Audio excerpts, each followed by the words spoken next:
নমস্কার বন্ধুরা, কেমন আছেন সবাই? আশা করি খুব ভালো আছেন। আমিও খুব ভালো আছি।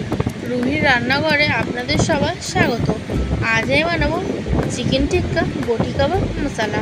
তার জন্য আমি এখানে নিয়েছি হচ্ছে একটা বড় পেঁয়াজ, নিয়েছি হচ্ছে 2 থেকে 3টে কাঁচা লঙ্কা, 250 গ্রাম মাংস, 2 চামচ আদা রসুনের পেস্ট আর সামান্য পরিমাণ ফ্রেশ ক্রিম দিয়ে ভালো করে কিন্তু আমি এটাকে পেস্ট বানিয়ে নেব। এরপর ওর মধ্যে দিয়ে দেবো হচ্ছে স্বাদ মতো নুন আর অনেকটা পরিমাণে চালের গুঁড়ি দিয়ে ভালো করে ওটাকে মেখে 1/2 চামচ বাটার দিয়ে ভালো করে মিশিয়ে 10 থেকে 15 মিনিটের জন্য রেখে দেবো। এরপর ওটাকে আমি একটা স্টিকের দ্বারা কাবাবের শেপ দিয়ে নিয়েছি। এবার প্যানের মধ্যে সাদা তেল দিয়ে তেলটা যখন গরম হয়ে আসবে তখন কিন্তু কাবাবগুলো এক এক করে ছেড়ে দেবো, দিয়ে ভালো করে এপিট ওপিট করে জিনিসটাকে ভেজে নেব। দেখুন আমার কিন্তু ভাজা রেডি। আমি কিন্তু এবার নামিয়ে নিয়েছি। টিক্কার পিসগুলো বড় ছিল বলে আমি কিন্তু মাঝখান থেকে কেটে নিয়েছি।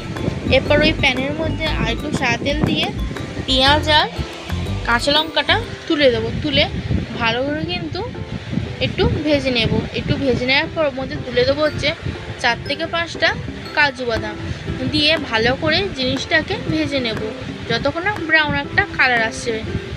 ব্রাউন কালার আসলে জিনিসটাকে নামিয়ে ঠান্ডা করে নিয়ে মিক্সার জারে দিয়ে ভালো করে পেস্ট করে দেবেন।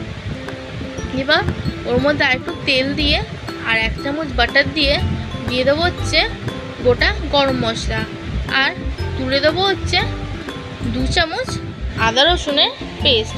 ভালো করে কিন্তু তেলের সাথে আদা রসুনের পেস্টটা কষিয়ে নিতে হবে যাতে না আদা রসুন থেকে কোনো গন্ধ ছাড়ে। এরপর ওর মধ্যে যে ভেজে রাখা মশলাটা পেস্ট করে রেখেছিলাম এবার তেলের মধ্যে তুলে দেবো, দিয়ে সামান্য পরিমাণ জল দিয়ে ভালো করে কষিয়ে নেব। কষিয়ে নেওয়ার পর দিয়ে দেবো হচ্ছে 1/2 চামচ জিরে গুঁড়ো, 1/2 চামচ ধনে গুঁড়ো আর স্বাদ মতন নুন দিয়ে ভালো করে কিন্তু কষিয়ে নিতে হবে যাতে না কোনো মশলার গন্ধ ছাড়ে। আমি কিন্তু এর মধ্যে অল্প চিনিও অ্যাড করেছিলাম একটু মিষ্টি হওয়ার জন্য।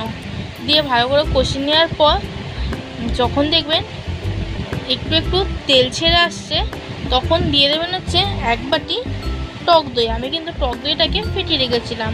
এবার আমি 1 বাটি টক দই তুলে দেবো, দিয়ে ভালো করে মশলার সাথে টক দইটা মিশিয়ে নেব।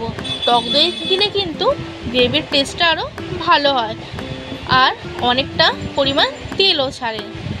এরপর ভালো করে টক দইয়ের সাথে ফেটিয়ে নেওয়ার পর দিয়ে দেবো হচ্ছে 1.5 কাপ উষ্ণ গরম জল। আপনারা কিন্তু ঠান্ডা গরম জল একদমই ব্যবহার করবেন না, নয়তো কিন্তু গ্রেভির টেস্ট একদম বাজে হয়ে যাবে। আপনারা একটু উষ্ণ গরম জল করে তারপরে কিন্তু গ্রেভির মধ্যে দেবেন।